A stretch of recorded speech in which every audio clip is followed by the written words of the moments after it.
माननीय सदस्यगण, आज हम सदन में हमारे राष्ट्रीय गीत वंदे मातरम की 150 वर्ष की यात्रा का स्मरण कर रहे हैं। माननीय श्री बंकिम चंद्र चट्टोपाध्याय जी ने रचित वंदे मातरम की प्रत्येक पंक्ति में भारत की प्रकृति, मातृत्व, वात्सल्य, सौंदर्य और शक्ति का अद्भुत संगम है। ये गीत उस युग में आशा की ज्योति बनकर उभरा जब देश गुलामी के अंधकार से जूझ रहा था। ये गीत ने लाखों भारतीयों को अपने भीतर स्वतंत्रता का सपना देखने का साहस दिया। असंख्य स्वतंत्रता सेनानी फांसी के तख्ते पर चढ़ते हुए और गोलियों का सामना करते हुए, यातनाओं को सहते हुए अपने अंतिम क्षणों में भी वंदे मातरम का उद्घोष करते रहे और मातृभूमि के चरणों में अपना सर्वस्व अर्पित कर दिया।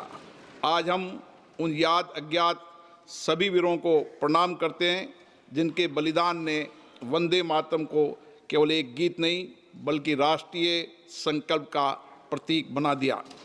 वंदे मातरम की ऊर्जा आज भी उतनी प्रखर है जितनी स्वतंत्रता संग्राम के दिनों में थी। अतः मैं माननीय प्रधानमंत्री जी से अनुरोध करता हूं कि वह इस विषय पर अपने विचार सदन को साझा करें।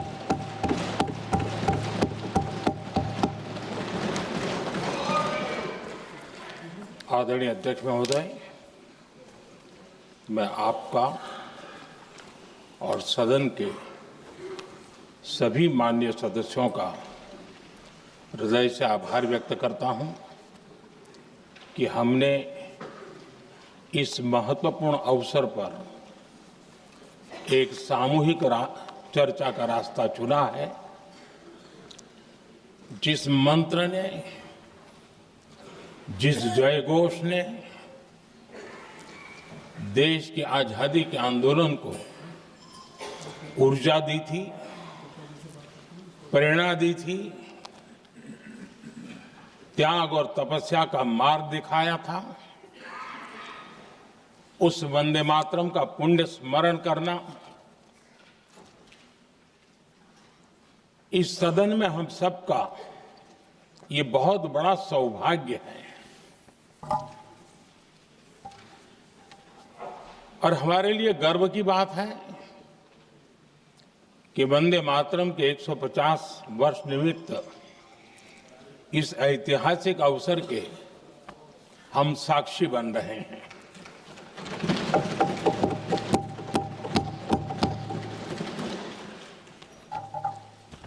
एक ऐसा कालखंड जो हमारे सामने इतिहास की अनगिनत घटनाओं को अपने सामने लेकर के आता है। ये चर्चा सदन की प्रतिबद्धता को तो प्रकट करेंगी, लेकिन आने वाली पीढ़ियों के लिए भी, दर पीढ़ी के लिए भी ये शिक्षा का कारण बन सकती है अगर हम सब मिलकर के इसका सदुपयोग करें तो। आदरणीय अध्यक्ष जी, एक ऐसा कालखंड है जब इतिहास के कई प्रेरक अध्याय फिर से हमारे सामने उजागर हुए हैं। अभी अभी हमने हमारे संविधान के 75 वर्ष गौरवपूर्व मनाए हैं। आज देश सरदार वल्लभ भाई पटेल की और भगवान बिरसा मुंडा की 150वीं जयंती भी मना रहा है और अभी अभी हमने गुरु तेग बहादुर के 350वां बलिदान दिवस भी मनाया और आज हम वंदे मातरम की 150 वर्ष निमित्त सदन की एक सामूहिक ऊर्जा को उसकी अनुभूति करने का प्रयास कर रहे हैं। वंदे मातरम 150 वर्ष की यात्रा अनेक पड़ावों से गुजरी है, लेकिन आदरणीय अध्यक्ष जी, वंदे मातरम का जब 50 वर्ष हुए तब देश गुलामी में जीने के लिए मजबूर था और वंदे मातरम के 100 साल हुए तब देश आपातकाल की जंजीरों में जकड़ा हुआ था।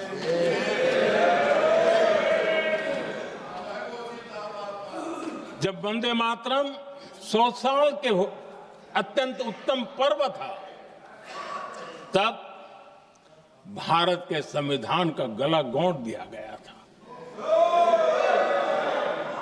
जब वंदे मातरम 100 साल का हुआ, तब देशभक्ति के लिए जीने मरने वाले लोगों को जेल के सलाखों के पीछे बंद कर दिया गया था। जिस वंदे मातरम के गीत ने देश को आजादी की ऊर्जा दी थी, उसके जब 100 साल हुए तो दुर्भाग्य से एक काला कालखंड हमारे इतिहास में उजागर हो गया। हम लोकतंत्र के गिरोह में थे।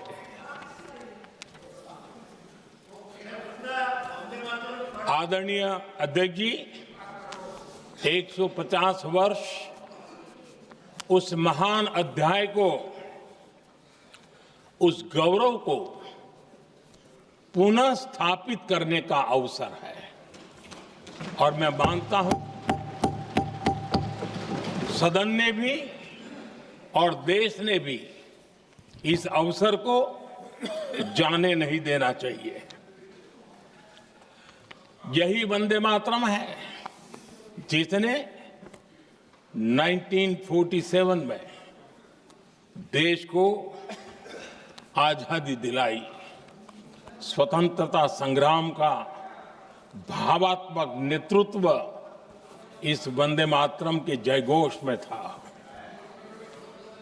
आदरणीय अध्यक्ष जी,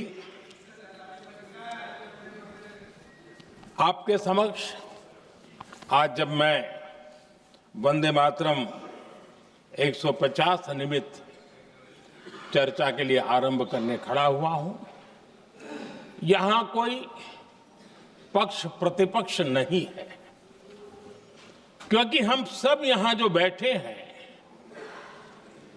एक्चुअली हमारे लिए रण स्वीकार करने का अवसर है कि जिस वंदे मातरम के कारण लक्षावधि लोग आजादी का आंदोलन चला रहे थे और उसी का परिणाम है कि आज हम सब यहां बैठे हैं।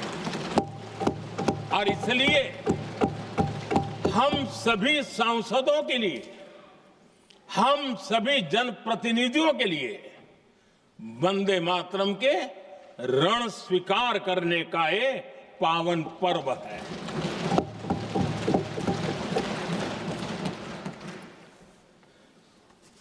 और इससे हम प्रेरणा लेकर के वंदे मातरम की जिस भावना ने देश की आजादी का जंग लड़ा, उत्तर दक्षिण पूर्व पश्चिम पूरा देश एक स्वर से वंदे मातरम बोल के आगे बढ़ा। फिर से एक बार अवसर है कि आओ हम सब मिल के चले, देश को साथ लेके चले। आजादी के दीवानों ने जो सपने देखे थे, उन सपनों को पूरा करने के लिए वंदे मातरम 150 हम सबकी प्रेरणा बने, हम सबकी ऊर्जा बने और देश आत्मनिर्भर बने। 2047 में विकसित भारत बना करके हम रहे, इस संकल्प को दोहराने के लिए ये वंदे मातरम हमारे लिए एक बहुत बड़ा अवसर है। आदरणीय अध्यक्ष जी, दादा तबीयत तो ठीक है ना? नहीं, कभी कभी इस उम्र में हो जाता है। आदरणीय अध्यक्ष जी, वंदे मातरम की इस यात्रा की शुरुआत बंकिम चंद्र जी ने 1875 में की थी और गीत ऐसे समय लिखा गया था जब 1857 के स्वातंत्र संग्राम के बाद अंग्रेज सल्तनत बौखलाई हुई थी, भारत पर भांति भांति के दबाव डाल रही थी, भांति भांति के जुल्म कर रही थी और भारत के लोगों को मजबूर किया जा रहा था अंग्रेजों के द्वारा। और उस समय उनका जो राष्ट्रीय गीत था, गॉड सेव द क्वीन, इसको भारत में घर घर पहुंचाने का एक षड्यंत्र चल रहा था। ऐसे समय बंकिम दा ने चुनौती दी और ईंट का जवाब पत्थर से दिया और उसमें से वंदे मातरम का जन्म हुआ।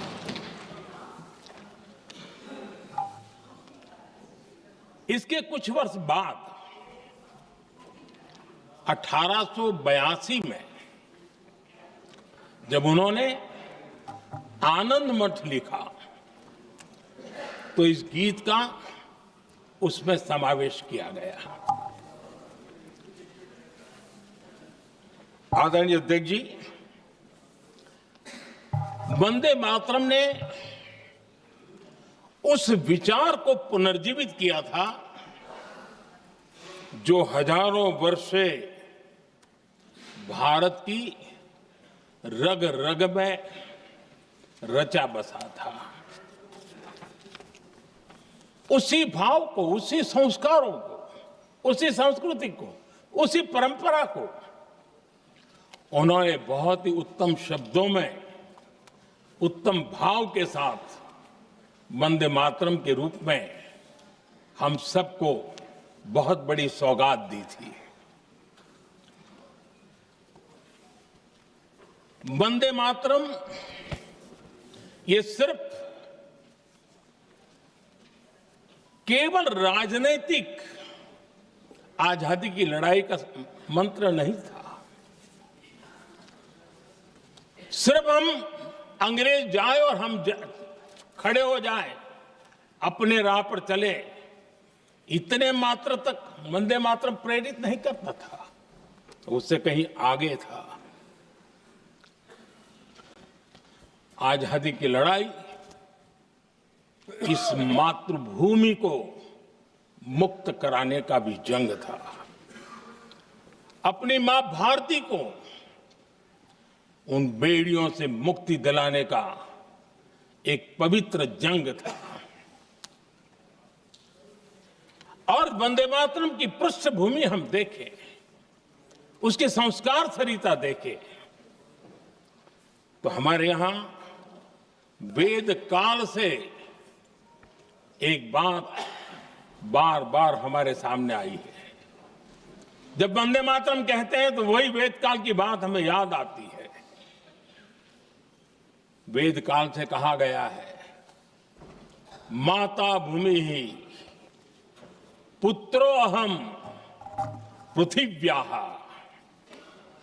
अर्थात ये भूमि मेरी माता है और मैं पृथ्वी का पुत्र हूं। आदरणीय अध्यक्ष जी, यही वो विचार है जिसको प्रभु श्री राम ने भी लंका के वैभव को छोड़ते हुए कहा था, जननी जन्मभूमिश्च स्वर्गादपि गरीयसी।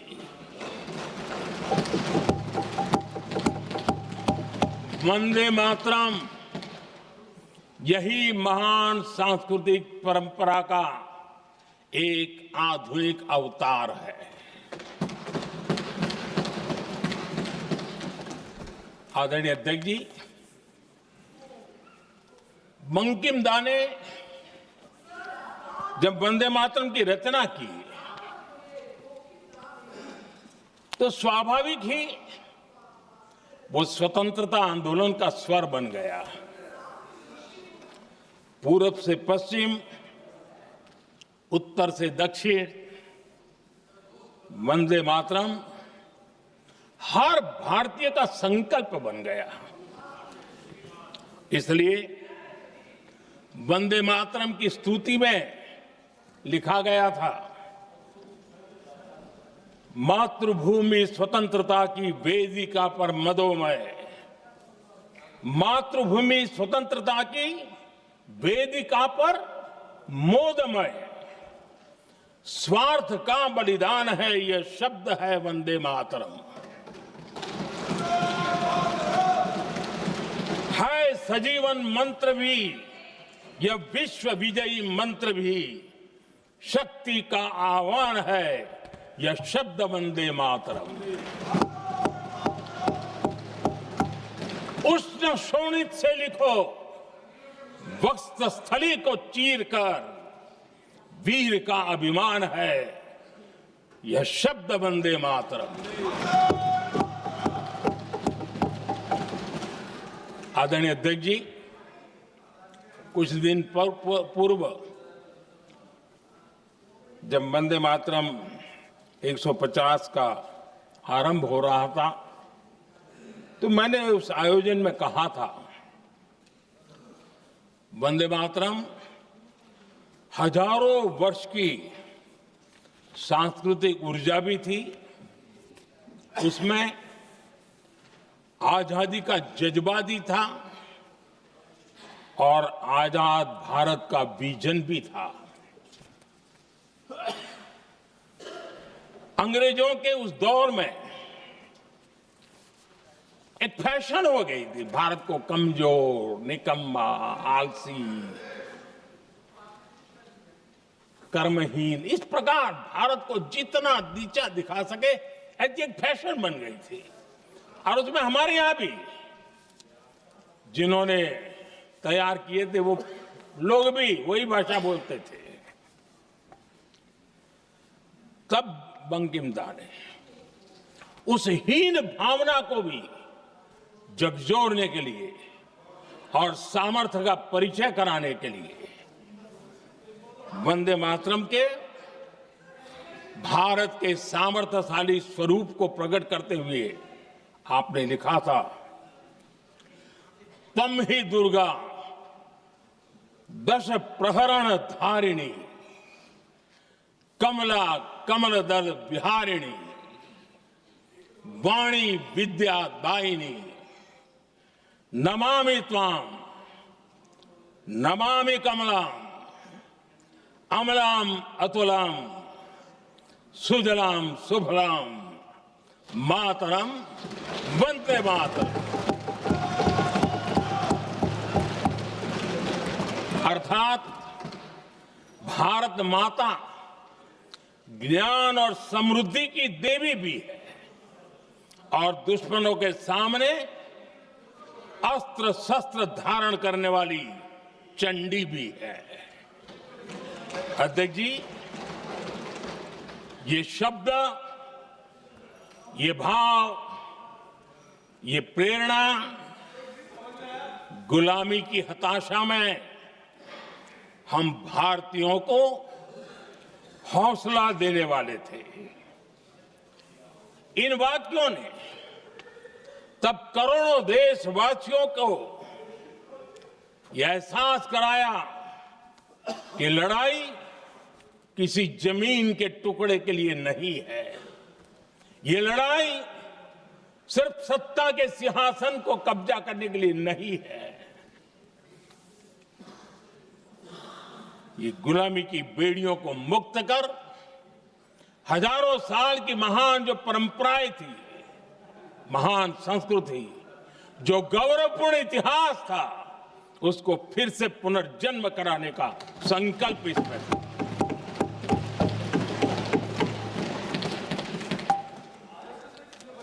आदरणीय अध्यक्ष जी,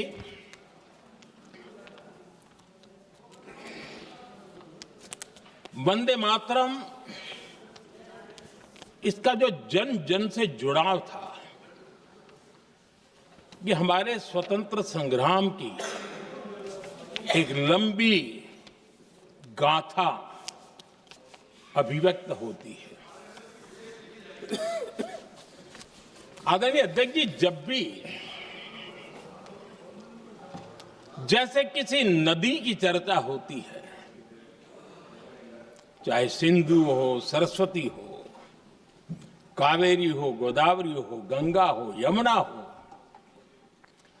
उस नदी के साथ एक सांस्कृतिक धारा प्रवाह, एक विकास यात्रा का धारा प्रवाह, एक जन जीवन की यात्रा का प्रवाह उसके साथ जुड़ जाता है।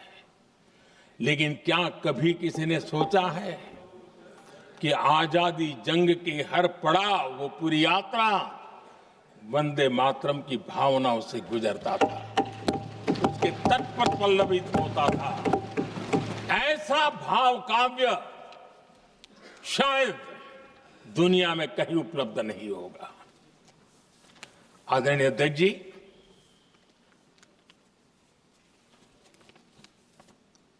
अंग्रेज समझ चुके थे कि 1857 के बाद लंबे समय तक भारत में टिकना उनके लिए मुश्किल लग रहा था। और जिस प्रकार से वो अपने सपने लेकर के आए थे, तब उनको लगा कि जब तक भारत को बांटेंगे नहीं, जब तक भारत को टुकड़ों में नहीं बांटेंगे, भारत में ही लोगों को एक दूसरे से लड़ाएंगे नहीं, तब तक यहां राज करना मुश्किल है।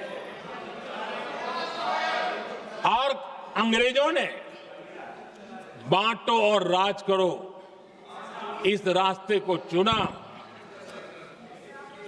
और उन्होंने बंगाल को इसकी प्रयोगशाला बनाया, क्योंकि अंग्रेज भी जानते थे वो एक वक्त था जब बंगाल का बौद्धिक सामर्थ्य देश को दिशा देता था, देश को ताकत देता था, देश को प्रेरणा देता था। और इसलिए अंग्रेज भी चाहते थे कि बंगाल का ये जो सामर्थ्य है वो पूरे देश की शक्ति का एक प्रकार से केंद्र बिंदु है।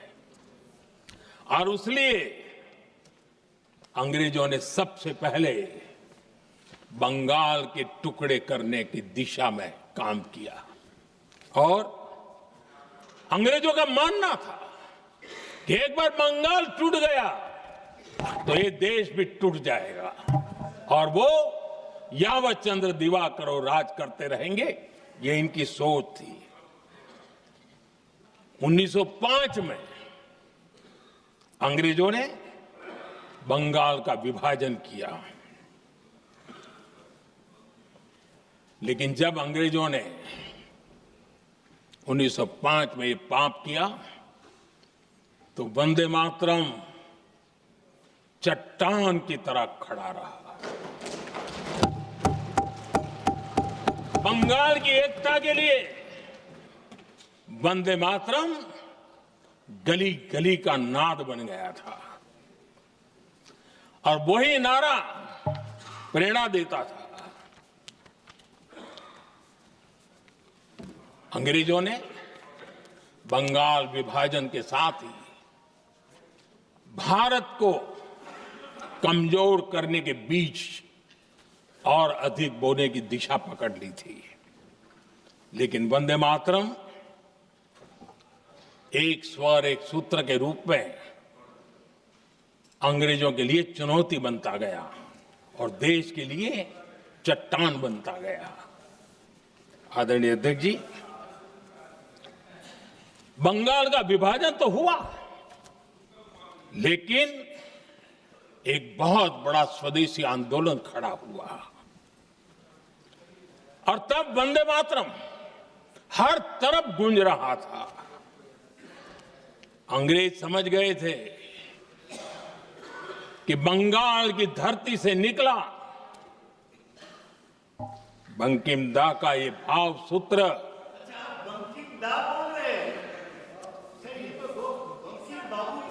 बंकिम बाबू बोले। अच्छा, thank you thank you thank you thank you thank you, आपकी भावनाओं के लिए मैं आदर करता हूं। बंकिम बाबू ने थैंक यू दादा, थैंक यू। हाँ, आपको तो दादा कह सकता हूं ना, वरना उसमें भी आपको इतराज हो जाएगा। बंकिम बाबू ने ये जो भाव विश्व तैयार किया था, उनके भाव गीत के द्वारा उन्होंने अंग्रेजों को हिला दिया। और अंग्रेजों ने देखिए कितनी कमजोरी होगी और इस गीत की ताकत कितनी होगी, अंग्रेजों ने उसको कानूनी रूप से प्रतिबंध लगाने के लिए मजबूर होना पड़ा था। गाने पर सजा, छापने पर सजा, इतना ही नहीं, वंदे मातरम शब्द बोलने पर भी सजा। इतने कठोर कानून लागू कर दिए गए थे। हमारे देश की आजादी के आंदोलन में सैकड़ों महिलाओं ने नेतृत्व किया, लक्षावधि महिलाओं ने योगदान दिया। एक घटना का मैं जिक्र करना चाहता हूं। 22 साल में वंदे मातरम गाने पर सर्वाधिक जुल्म हुए थे। वो 22 साल आज भारत का हिस्सा नहीं रहा है, और उस समय 22 साल की हमारी माताएं, बहनें, बच्चे मैदान में उतरी थी वंदे मातरम के स्वाभिमान के लिए। इस प्रतिबंध के विरोध में लड़ाई के मैदान में उतरी थी। और तब 22 साल की एक वीरांगना श्रीमती सरोजिनी बोस, जिन्होंने उस जमाने में वहां की भावना को देखिए, और उन्होंने कहा था कि वंदे मातरम जो प्रतिबंध लगा है, जब तक ये प्रतिबंध नहीं हटता है, मैं अपनी चूड़ियां जो पहनती हूं निकाल दूंगी। भारत में वो एक जमाना था, चूड़ी निकालना यानी महिला के जीवन की एक बहुत बड़ी घटना हुआ करती। लेकिन उनके लिए वंदे मातरम की वो भावना थी, उन्होंने अपनी सोने की चूड़ियां, जब तक वंदे मातरम प्रतिबंध नहीं हटेगा मैं दोबारा नहीं धारण करूंगी, ऐसा बड़ा व्रत ले लिया था। हमारे देश के बालक भी पीछे नहीं रहे थे। उनको कोड़े की सजा होती थी, छोटी छोटी उम्र में उनको जेल में बंद कर दिया जाता। और उन दिनों खास करके बंगाल की गलियों में लगातार वंदे मातरम के लिए प्रभात फेरियां निकलती थी। अंग्रेजों के नाक को दम कर दिया था। और उस समय गीत गूंजता था बंगाल में, जाए जाबे जीवोनो चोले, जाए जाबे जीवोनो चोले, जोगो तो माजे तोमार काजे, वंदे मातरम बोले। अर्थात हे मां, संसार में तुम्हारा काम करते और वंदे मातरम कहते जीवन भी चला जाए तो वो जीवन भी धन्य है।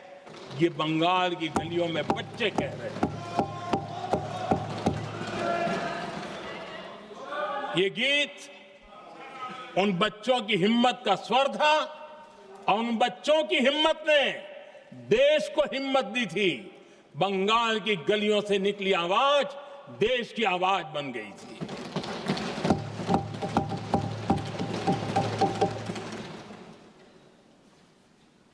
1905 में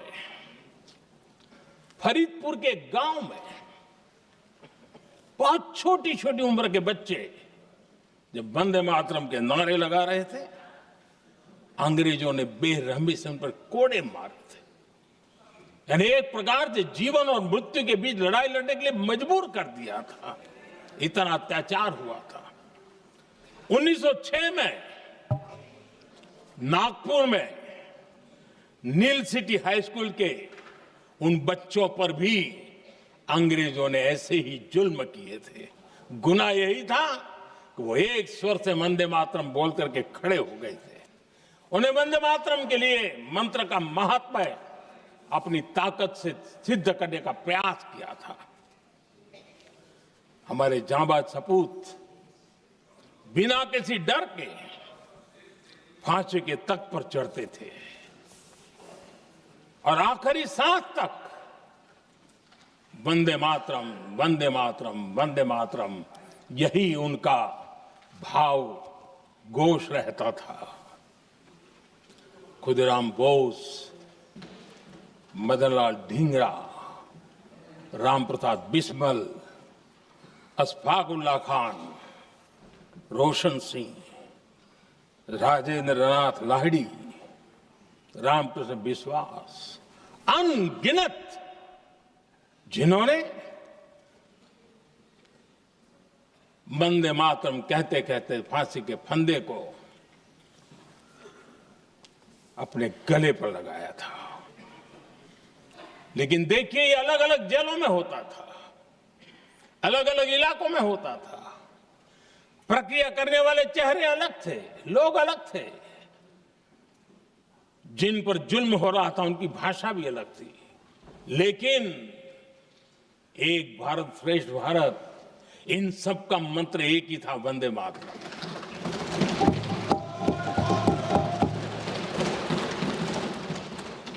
चटगांव की स्वराज क्रांति, जिन युवाओं ने अंग्रेजों को चुनौती दी, वे भी इतिहास के चमकते हुए नाम है। हरगोपाल बाग, पुलिन विकास घोष, त्रिपुर सेन, इन सब ने देश के लिए अपना बलिदान दिया। मास्टर सूर्यसेन को 1934 में जब फांसी दी गई, तब उन्होंने अपने साथियों को एक पत्र लिखा और पत्र में एक ही शब्द की गूंज थी और वो शब्द था वंदे मातरम।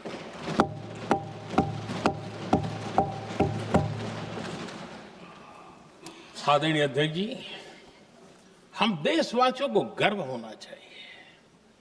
दुनिया के इतिहास में कहीं पर भी ऐसा कोई काव्य नहीं हो सकता, ऐसा कोई भावगीत नहीं हो सकता जो सदियों तक एक लक्ष्य के लिए कोटि कोटि जनों को प्रेरित करता हो और जीवन आहूत करने के लिए निकल पड़ते हो। दुनिया में ऐसा कोई भावगीत नहीं हो सकता जो वंदे मातरम।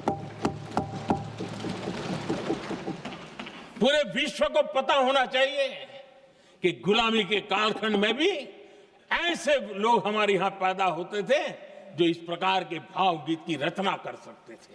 ये विश्व के लिए अजूबा है, हमें गर्व से कहना चाहिए, तब दुनिया भी मानना शुरू करेगी। ये हमारी स्वतंत्रता का मंत्र था, ये बलिदान का मंत्र था, ये ऊर्जा का मंत्र था, ये सात्विकता का मंत्र था, ये समर्पण का मंत्र था, ये त्याग और तपस्या का मंत्र था, संकटों को सहने का सामर्थ्य देने का ये मंत्र था और वो मंत्र वंदे मातरम था। और इसलिए गुरुदेव रविंद्रनाथ टैगोर ने लिखा था, उन्होंने लिखा था, एकी सूत्रे बांधी आछी सोहोस्टोटी मौन, একই কার্যে সঁপি আছি সহস্র জীবন বন্দে मातरम अर्थात एक सूत्र में बंधे हुए सहस्त्र मन, एक ही कार्य में अर्पित सहस्त्र जीवन वंदे मातरम। ये रविंद्रनाथ टैगोर जी ने लिखा। आदरणीय अध्यक्ष जी, उसी कालखंड में वंदे मातरम की रिकॉर्डिंग दुनिया के अलग अलग भागों में पहुंची और लंदन में जो क्रांतिकारियों की एक प्रकार से तीर्थ भूमि बन गया था, वो लंदन का इंडिया हाउस, वीर सावरकर जी ने वहां वंदे मातरम गीत और वहां ये गीत बार बार गूंजता था। देश के लिए जीने मरने वालों के लिए वो एक बहुत बड़ा प्रेरणा का अवसर रहता था। उसी समय बिपिन चंद्र पाल और महर्षि अरविंद घोष, उन्होंने अखबार निकाले। उस अखबार का नाम भी उन्होंने वंदे मातरम रखा। यानी डगर डगर पर अंग्रेजों की नींद हराम करने के लिए वंदे मातरम काफी हो जाता था और इसलिए उन्होंने इस नाम रखा। अंग्रेजों ने अखबारों पर रोक लगा दी तो मैडम भिकाजी कामा ने पेरिस में एक अखबार निकाला और उसका नाम उन्होंने वंदे मातरम रखा। आदरणीय अध्यक्ष जी, वंदे मातरम ने भारत को स्वावलंबन का रास्ता भी दिखाया। उस समय माचिस की डिबिया, मैच बॉक्स, वहां से लेकर के बड़े बड़े शिप, उस पर भी वंदे मातरम लिखने की परंपरा बनी और बाहरी कंपनियों को चुनौती देने का एक माध्यम बन गया, स्वदेशी का एक मंत्र बन गया। आजादी का मंत्र स्वदेशी के मंत्र की तरफ विस्तार होता गया। आदरणीय अध्यक्ष जी,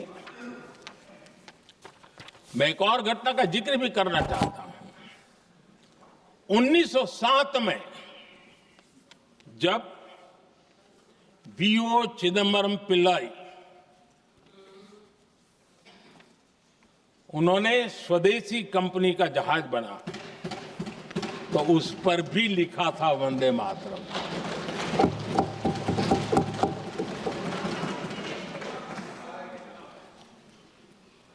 राष्ट्र कवि सुब्रमण्य भारती ने वंदे मातरम को तमिल में अनुवाद किया, स्तुति गीत लिखे। उनके कई तमिल देशभक्ति गीतों में वंदे मातरम की श्रद्धा साफ साफ नजर आती है। शायद सभी लोगों को, हो सकता है तमिलनाडु के लोगों को पता हो, लेकिन सभी लोगों को ये बात का पता ना हो कि भारत का ध्वज गीत वी सुब्रमण्यम भारती ने ही लिखा था। उस ध्वज गीत का वर्णन, जिस पर वंदे मातरम लिखा हुआ था, तमिल में इस ध्वज गीत का शीर्षक था ताइन माणी कोडी पारीर, ताळंदु पणिंदु पुलहिंद्रु वारीर। अर्थात देश प्रेमियों, दर्शन कर लो, सविनय अभिनंदन कर लो, मेरी मां की दिव्य ध्वजा का वंदन कर लो।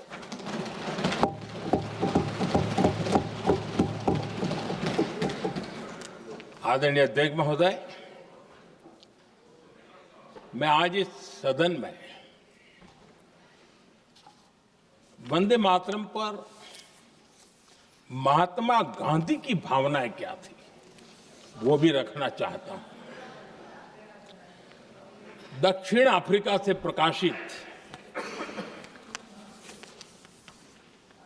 एक साप्ताहिक पत्रिका निकलती थी, इंडियन ओपिनियन, और इस इंडियन ओपिनियन में महात्मा गांधी ने 2 दिसंबर 1905 जो लिखा था उसको मैं कोट कर रहा हूं। उन्होंने लिखा था, महात्मा गांधी ने लिखा था, गीत वंदे मातरम जिसे बंकिम चंद्र ने रचा है पूरे बंगाल में अत्यंत लोकप्रिय हो गया है।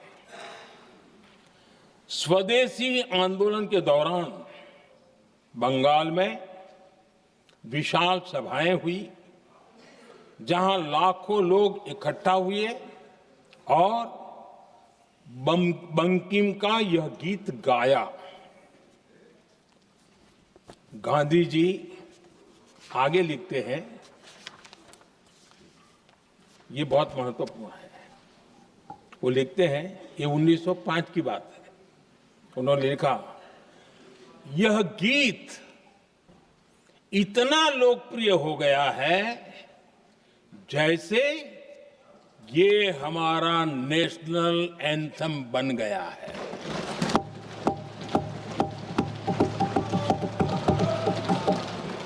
इसकी भावनाएं महान है और यह अन्य राष्ट्रों के गीतों से अधिक मधुर है। इसका एकमात्र उद्देश्य हम में देशभक्ति की भावना जगाना है।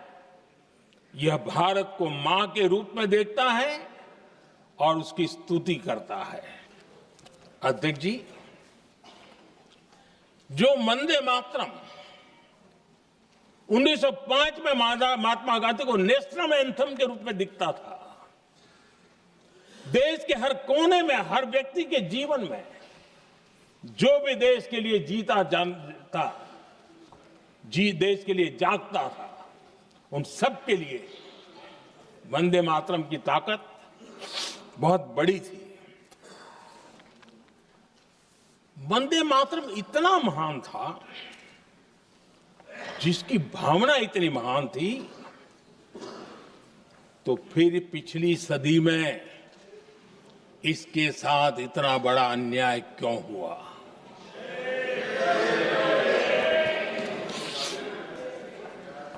वंदे मातरम के साथ विश्वासघात क्यों हुआ?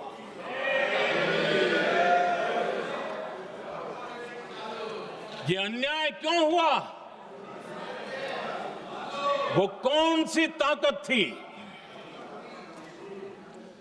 जिसकी इच्छा खुद पूज्य बापू की भावनाओं पर भी भारी पड़ गई, जिसने वंदे मातरम जैसी पवित्र भावना को भी विवादों में घसीट दिया? मैं समझता हूं कि आज जब हम वंदे मातरम के 150 वर्ष का पर्व मना रहे हैं, चर्चा कर रहे हैं, तो हमें उन परिस्थितियों को भी हमारी नई पीढ़ियों को जरूर बताना हमारा दायित्व है, जिससे के वजह से वंदे मातरम के साथ विश्वासघात किया गया। वंदे मातरम के प्रति मुस्लिम लीग की विरोध की राजनीति तेज होती जा रही थी। मोहम्मद अली जिन्ना ने लखनऊ से 15 अक्टूबर 1937 को वंदे मातरम के विरुद्ध का नारा बुलंद किया। फिर कांग्रेस के तत्कालीन अध्यक्ष जवाहरलाल नेहरू को अपना सिंहासन डोलता दिखा। बजाय कि नेहरू जी मुस्लिम लीग के आधारहीन बयानों को तगड़ा जवाब देते, करारा जवाब देते, मुस्लिम लीग के बयानों की निंदा करते,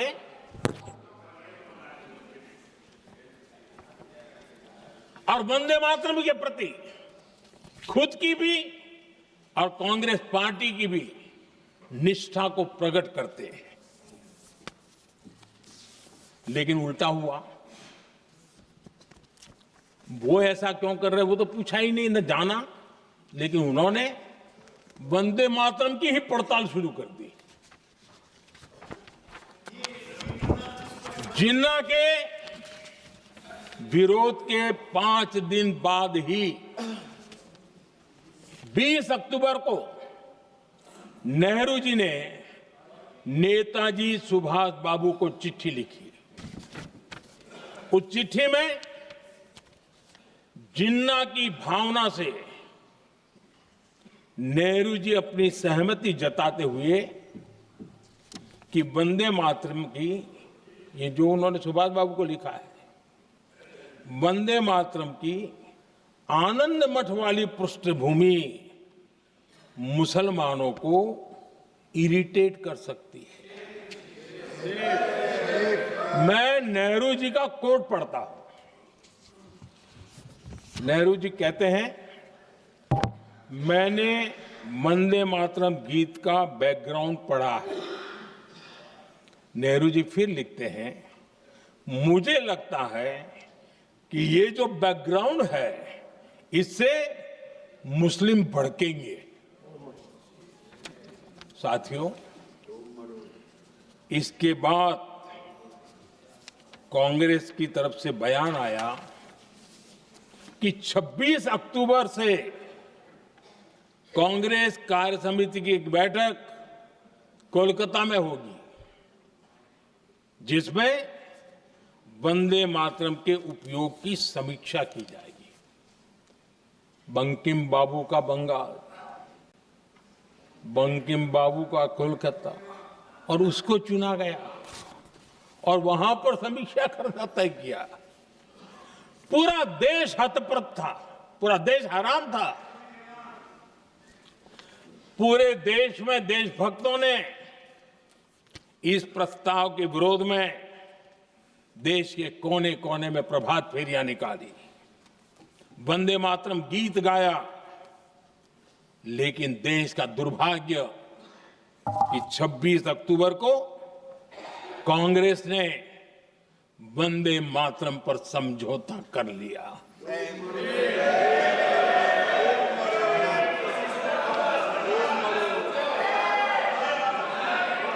वंदे मातरम के टुकड़े करने के फैसले में, वंदे मातरम के टुकड़े कर दिए।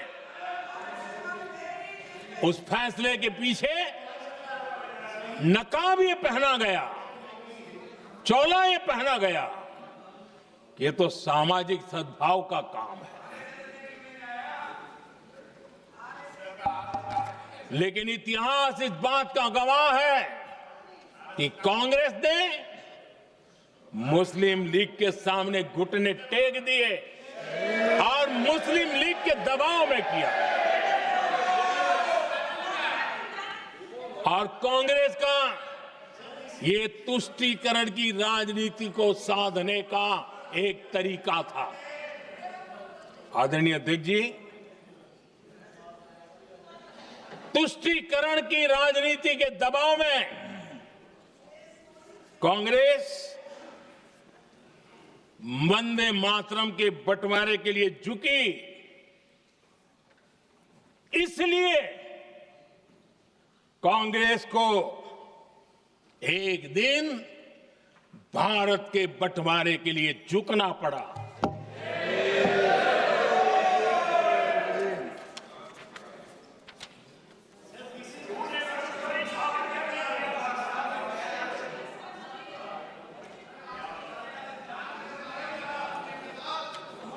मुझे लगता है कांग्रेस ने आउटसोर्स कर दिया है।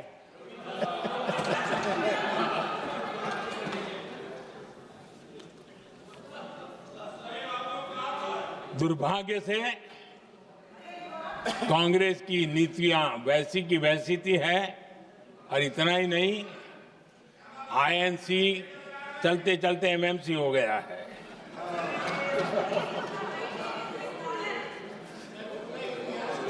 आज भी कांग्रेस और उसके साथी और जिन जिन के नाम साथ कांग्रेस जुड़ा हुआ है, सब वंदे मातरम पर विवाद खड़ा करने की कोशिश करते हैं। आदरणीय अध्यक्ष महोदय, किसी भी राष्ट्र का चरित्र, उसकी जीवटता, उसके अच्छे कालखंड से ज्यादा जब चुनौतियों का कालखंड होता है, जब संकटों का कालखंड होता है, तब प्रकट होती है, उजागर होती है और सच्चे अर्थ में कसौटी से कसी जाती है। जब कसौटी का काल आता है, तब ही ये सिद्ध होता है कि हम कितने दृढ़ हैं, कितने सशक्त हैं, कितने सामर्थ्यवान हैं। 1947 में देश आजाद होने के बाद देश की चुनौतियां बदली, देश की प्राथमिकताएं बदली, लेकिन देश का चरित्र, देश की जीवटता वही रही, वही प्रेरणा मिलती रही। भारत पर जब जब संकट आए, देश हर बार वंदे मातरम की भावना के साथ आगे बढ़ा।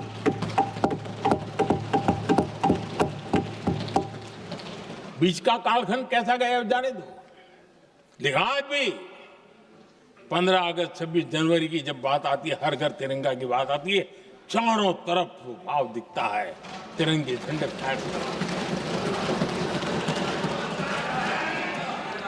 एक जमाना था जब देश पर खाद्य का संकट आया, वही वंदे मातरम का भाव था। मेरे देश के किसानों ने अंदर के भंडार भर दिए और इसके पीछे भाव वही है, वंदे मातरम। जब देश की आजादी को कुचलने की कोशिश हुई, संविधान के पीठ पे छुरा भोंक दिया गया, आपातकाल थोप दिया गया, यही वंदे मातरम की ताकत थी कि देश खड़ा हुआ और परास्त करके रहा।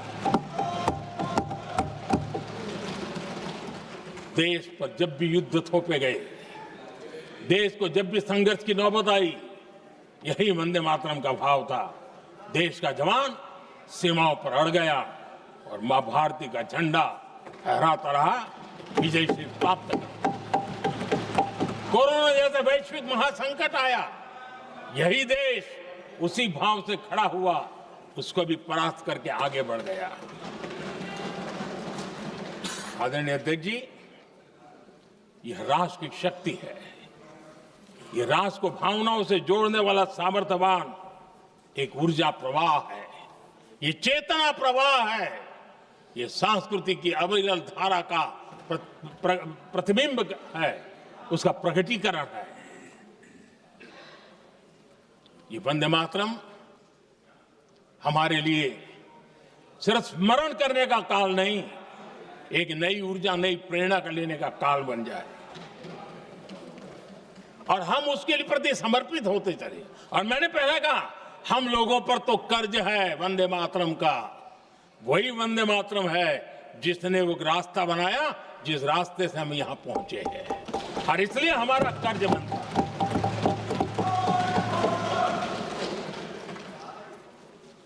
भारत हर चुनौतियों को पार करने में सामर्थ्य है। वंदे मातरम के भाव की वो ताकत है। वंदे मातरम ये सिर्फ गीत या भावगीत नहीं, ये हमारे लिए प्रेरणा है। राष्ट्र के प्रति कर्तव्यों के लिए हमें झकझोरने वाला काम है और इसलिए हमें निरंतर इसको करते रहना होगा। हम आत्मनिर्भर भारत का सपना लेकर के चल रहे हैं, इसको पूरा कर रहा है। वंदे मातरम हमारी प्रेरणा है। हम स्वदेशी आंदोलन को ताकत देना चाहते हैं, समय बदला होगा, रूप बदले होंगे, लेकिन पूज्य गांधी ने जो भाव व्यक्त किया था उस भाव की ताकत आज भी मौजूद है और वंदे मातरम हमें जोड़ता है। देश के महापुरुषों का सपना था स्वतंत्र भारत का। देश की आज की पीढ़ी का सपना है समृद्ध भारत का। आजाद भारत का सपने को सिंचा था वंदे भारत की भावना है, वंदे मातरम की भावना ने। समृद्ध भारत के सपने को सिंचेगा वंदे मातरम की भावना। उसी भावना को लेकर के हमें आगे चलना है और हमें आत्मनिर्भर भारत बनाना। 2047 में देश विकसित भारत बन के रहे। अगर आजादी के 50 साल पहले कोई आजाद भारत का सपना देख सकता था तो 25 साल पहले हम भी तो समृद्ध भारत का सपना देख सकते हैं, विकसित भारत का सपना देख सकते हैं और इस सपने के लिए अपने आप को खपा भी सकते हैं। इसी मंत्र, इसी संकल्प के साथ वंदे मातरम हमें प्रेरणा देता रहे। वंदे मातरम का हम ऋण स्वीकार करें, वंदे मातरम की भावना को लेकर के चले, देशवासियों को साथ लेकर के चले, हम सब मिलकर के चले, इस सपने को पूरा करें। इसी एक भाव के साथ ये चर्चा का आज आरंभ हो रहा है। मुझे पूरा विश्वास है कि दोनों सदनों में देश के अंदर वो भाव भरने वाला कारण बनेगा, देश को प्रेरित करने वाला कारण बनेगा, देश की नई पीढ़ी को ऊर्जा देने का कारण बनेगा। इन्हीं शब्दों के साथ आपने मुझे अवसर दिया, मैं आपका बहुत बहुत आभार व्यक्त करता हूं। बहुत बहुत धन्यवाद। वंदे मातरम, वंदे मातरम।